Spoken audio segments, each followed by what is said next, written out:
I should have stopped him. If I had known what would happen, I would have done anything to keep him from going into those woods. But how could I have known? It all started on a chilly October afternoon. My best friend Daniel and I had been planning a weekend camping trip for weeks.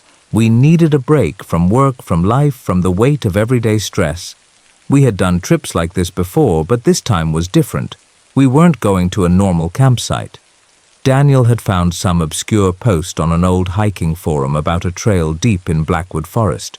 A trail that, according to the post, wasn't on any map and led to something unforgettable. "Just imagine, man," Daniel had said, grinning as he scrolled through the post. "A place no one else has been. Maybe we find a hidden waterfall or some ruins. Something we can tell stories about." I should have paid more attention to the way the post was worded, the way people in the comments asked questions that never got answered, the way a few users simply wrote, "Don't go." But I shrugged it off. It was just a hike. The drive to the forest was long, the roads nearly empty. As we got closer, I noticed how the trees seemed different, taller, darker, almost unnaturally still. The further we went, the more the world around us felt untouched, as if no one had set foot here in decades. We parked at the designated spot, a dusty abandoned pull-off with no sign of other hikers, and gathered our gear. That's when I saw the sign. Warning, unmarked trails, hikers beware. I hesitated. "Maybe we should just stick to the main trails," I said. Daniel laughed. "Come on, man. Where's your sense of adventure?" I didn't have an answer for that. So, against my better judgment, I followed him into the trees. The first few hours of hiking were normal, if not a little eerie. The deeper we went, the quieter it became. No birds, no rustling leaves, just our footsteps crunching against the dirt path. We followed the GPS coordinates from the forum post, moving further off trail until we reached a small clearing. In the center stood an old wooden signpost, its lettering faded with time. "Turn back now," Daniel scoffed. Probably just some old hiker prank. But something in my gut twisted. I looked around and realized the trees here weren't just tall, they were wrong. Their trunks were too smooth, their branches too gnarled, as if they had grown in ways that trees shouldn't. "We should go back," I said. Daniel ignored me. Instead, he spotted something just beyond the clearing, a narrow path leading deeper into the woods. Without hesitation, he pushed forward. I watched him disappear into the shadows. For a moment, I stood frozen, every instinct screaming at me to leave, but Daniel was my best friend. I couldn't just abandon him. So I took a deep breath and followed. He was only ahead of me for a few minutes, but when I finally caught up to him, something had changed. Daniel stood in the middle of another clearing, staring at something in the distance. His face was pale, his breathing slow. "Dan?" I stepped closer. "What are you looking at?" He didn't answer.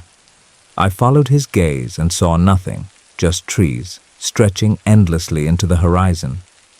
"Dan," I tried again. "You good?" He blinked. Then slowly he turned to face me. And that's when I knew something was wrong. His eyes? They looked the same, and yet they didn't. It was as if he wasn't looking at me anymore, but through me. Finally, he spoke. "We should set up camp here." Something about his voice felt off, hollow. I swallowed hard. "We need to go back." Daniel didn't move. He just smiled, a slow, unnatural smile that sent ice crawling down my spine. "We're already here," he said. "Might as well stay the night." And against every ounce of my better judgment, I agreed. I don't know why I stayed. Maybe it was because Daniel seemed so sure, so calm. Maybe it was because the sun was already dipping below the trees, and the thought of hiking back in the dark felt worse than staying. Or maybe, deep down, I already knew something was wrong, and I was too afraid to be alone. We set up camp in silence. Daniel moved mechanically, unrolling his sleeping bag, gathering firewood, setting up the tent, all without speaking. I tried to make conversation, but he only responded with nods or single-word answers. The worst part? He wouldn't stop smiling. Not a friendly smile, not even a normal one. It was too still, too perfect, like someone wearing a mask of his face. The fire crackled between us as darkness settled over the forest. I barely touched my food. Daniel, on the other hand, ate slowly, deliberately, his gaze never leaving me. At some point, I couldn't take it anymore. "All right, man, enough." I forced a laugh, trying to shake the tension. "You're acting weird. What the hell happened back there?" He chewed for a long time before answering. "I saw something." My stomach tightened. "What do you mean?" He swallowed. "It doesn't matter." "It does matter, Dan. You've been acting off since you walked into that clearing." He tilted his head slightly, watching me like I was a puzzle he was trying to figure out. Then he finally spoke. "It was beautiful."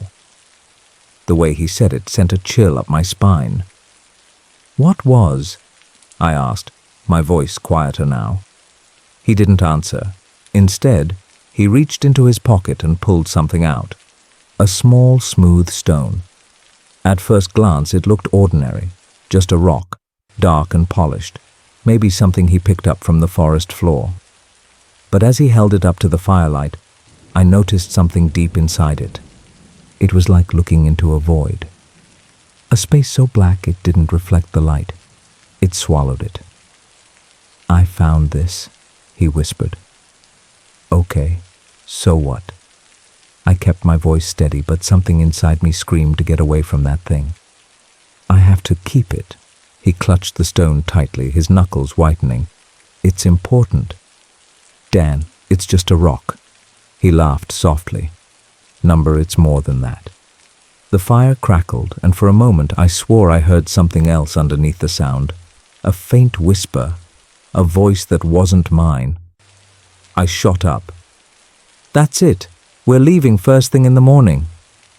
Daniel didn't argue. He simply nodded, still smiling. And that scared me more than anything. That night, I barely slept. I lay in my sleeping bag, staring at the fabric of the tent above me, every sound amplified in the silence. The wind outside was eerily still. No rustling leaves, no chirping insects, just my breathing and Daniel's. Slow, too slow. At some point, exhaustion took over and I drifted into a restless sleep. But I woke up to something wrong. The tent was open, and Daniel was gone. I scrambled outside, my heart hammering against my ribs. The fire had burned down to embers, casting long shadows against the trees. "Daniel!" I hissed into the darkness. No answer. Then I saw him, standing at the edge of the clearing, facing the trees, motionless. For a long time he didn't react to my presence. Then, without turning, he spoke. "I think it's calling me." His voice was different, hollow. I swallowed hard. "What is?" "The thing in the woods." A lump formed in my throat. "Dan, there's nothing there." He was silent for a long time. Then, finally, he turned to face me. And that's when I realized. His eyes weren't the same anymore. They weren't just wrong. They weren't his. I froze. Something was wrong with Daniel's eyes. They were still his shade of brown, but the light in them was different. Office like someone else was wearing them. A shiver crawled up my spine. "Dan." I swallowed hard. "What's going on, man?" He just stared at me, silent, unblinking. And then he smiled. Not a normal smile, not even like before. This time it was wider, too wide. The corners of his lips stretched just a little too far, as if his skin wasn't used to the shape. I took a step back. "Daniel?" My voice shook. "You're scaring me." He tilted his head, considering my words. Then, in a voice that wasn't quite his, he whispered, "You should be." My instincts screamed at me to run, but I forced myself to stay put. Daniel had been my best friend since childhood. If something was wrong with him, I wasn't about to leave him alone in the middle of the forest. I swallowed my fear and took a cautious step forward. "Come on, man," I said, forcing my voice to stay steady. "Let's just pack up and go. We'll figure this out later." His head twitched slightly. The movement was unnatural, jerky, like a marionette with its strings yanked too hard. Then, as if nothing had happened, he let out a small chuckle. "You're right." His voice was normal again. Warm. Familiar. It should have made me feel better. It didn't. We packed in silence. Every few minutes I caught him glancing at me with that strange, unreadable look. His movements were too precise, too controlled. It was as if he was studying how to act normal. The worst part? He was doing a damn good job. By the time we started hiking back, I almost convinced myself I had imagined everything. Almost. We walked for what felt like hours, but something was wrong. The trail, our own trail, was gone. I knew we had taken this exact path the day before, but now the trees looked different, taller, denser, as if the forest had shifted overnight. Daniel, on the other hand, didn't seem worried at all. He walked ahead of me, whistling softly. The tune was eerie, something I didn't recognize, and it made my skin crawl. At one point I stopped and turned in a slow circle. The silence pressed against my ears. No birds, no wind, just my heartbeat thudding in my chest. "Daniel," I called. "Are you sure we're going the right way?" He stopped walking. For a moment he stood completely still. Then, slowly, he turned to face me. The smile was gone. "Do you really want to leave?" His voice was quiet. Something in my stomach twisted. What kind of question is that? He took a step toward me. "I mean," he said, tilting his head, "why rush back? We could stay a little longer." I shook my head. "Number, we need to go. Now." He sighed, almost disappointed. Then, just like that, he nodded. "All right, let's go." But the way he said it didn't sound like a promise. It sounded like a lie. We walked in silence. The trees grew thicker, and the path became harder to follow. My gut screamed that something was very wrong. At some point, I glanced at Daniel again, and my blood ran cold. His shirt. It was inside out, and I knew for a fact that it hadn't been before. "Daniel," I whispered, "when did you change your shirt?" He stopped walking. Slowly, he turned his head, just his head, and smiled. I didn't. I felt sick. That wasn't my best friend anymore. I didn't know who or what was walking beside me. But it wasn't Daniel. I couldn't take it anymore. The air around us had grown heavier, thicker. My breath felt labored, like the very oxygen I needed was being drained away. Every step seemed to pull me further into the unknown, and Daniel, whatever he was now, walked beside me, his presence like a weight, crushing the life out of everything around us. It felt like the forest was closing in. The trees seemed to move, their shadows stretching longer, reaching toward us. I wanted to scream, I wanted to run, but the feeling of being watched, no, hunted, kept me rooted to the spot. Daniel's voice broke through my thoughts. "You're scared, aren't you?" It wasn't a question. It was a statement. I turned to face him, and my stomach twisted into a tight knot. His face was expressionless, but his eyes, those eyes, were cold, distant, empty. For a moment the forest seemed to still. Even the wind had stopped. "What's happening to you, Daniel?" I asked, my voice trembling. "I'm fine," he replied, his tone flat, almost robotic. "I'm better than I've ever been." I felt a sickening lurch in my chest. "Better," I spat, desperation creeping into my voice. "You're not you anymore, Daniel. This isn't you." But his smile, that smile, crept back onto his face. Wider, unnatural, like it was stitched there. "You're just afraid to understand," he said softly, his voice almost soothing. "You'll see soon enough." Then he turned, walking away from me without another word. I didn't know what to do. I didn't know where to go. But one thing was certain. I had to get away from him. I took a deep breath and started running. The forest around me blurred as I sprinted through the trees, branches scratching at my arms, the ground uneven beneath my feet. But no matter how fast I ran, the feeling of being followed, the sensation of those empty eyes on my back, never left. I stumbled and fell, my heart hammering in my chest. The sounds of the forest, once so calming, were now a deafening roar in my ears. The rustling leaves sounded like whispers, threatening, laughing whispers. I pushed myself to my feet, only to crash into something solid, a tree, or so I thought. When I looked up, my breath caught in my throat. It wasn't a tree.